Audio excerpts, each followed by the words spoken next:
I think there's always going to be a gap for young people looking for images of themselves in the literature.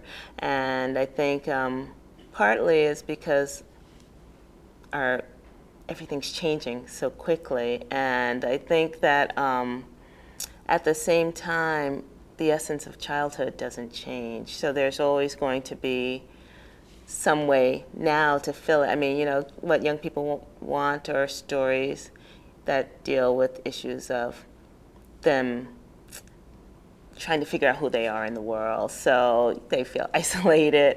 They feel like they're the only ones like that, that their crazy family is the only crazy family like that, and that their longings are the only longings like that. And so I think they find their way. I mean, I think I was talking about this yesterday.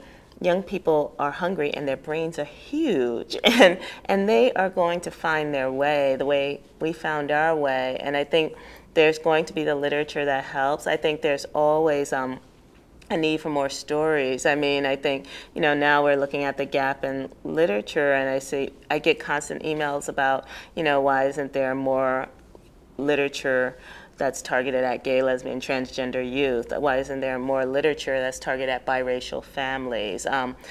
More literature that's targeted at single parent families and parent now, of course, with all the foreclosures, what does it mean to suddenly lose your home and be, that whole issue of displacement, which we weren't dealing with so much in the 70s and 80s and 90s as we are dealing with now. There's always going to be a hunger. They're always going to have a hunger because that's what adolescence is. And there's always going to be a certain sorrow to their existence because they need to live in that world.